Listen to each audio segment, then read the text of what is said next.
एहि विधि कथा कहीं बहु भांति, गिरि कंदरा सुनी संपाति।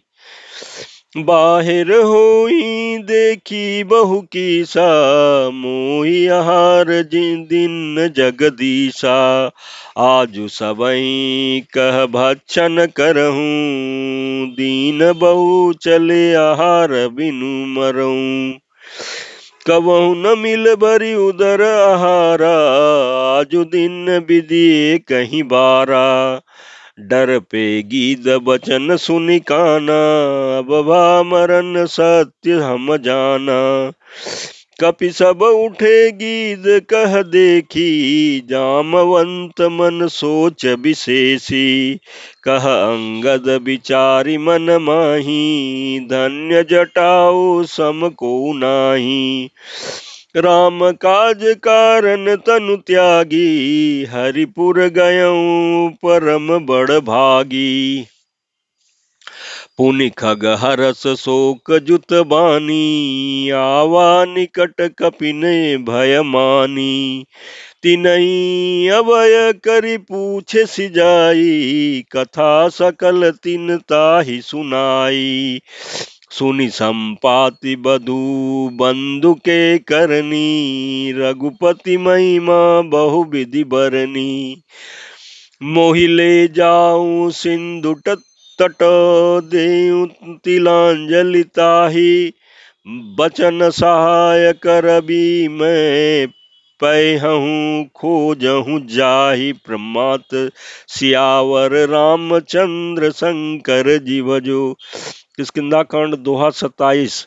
इस चौपाई के प्रसंग में तुलसीदास जी कहते हैं कि इस प्रकार जामवन बहुत प्रकार से कथाएं कर रहे हैं। इनकी बातें पर्वत की कंदरा में संपाति ने सुनी। बाहर निकलकर उसने बहुत से बानर देखे। तब वह बोला, संपाति बोला, जगदीश्वर ने मुझको घर बैठे बहुत सा आहार भेज दिया।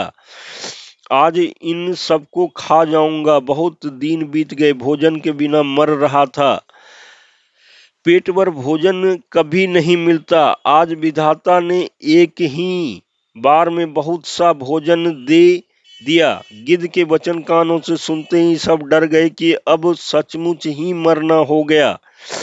यह हमने जान लिया।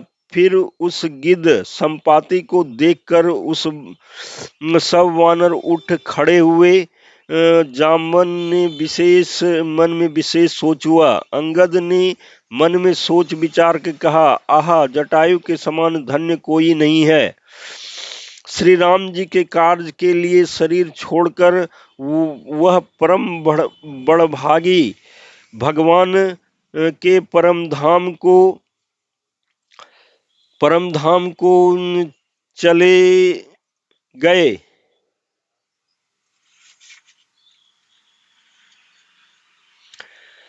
हर्ष और शोक से युक्त वाणी समाचार सुनकर के वह पक्षी संपाति वानरों के पास आया। वानर डर गए। उनको अभय करके, अभय वचन देकर के उसने पास जाकर जटायु का वृतांत पूछा। तब उन्होंने सारी कथा उसे कह सुनाई।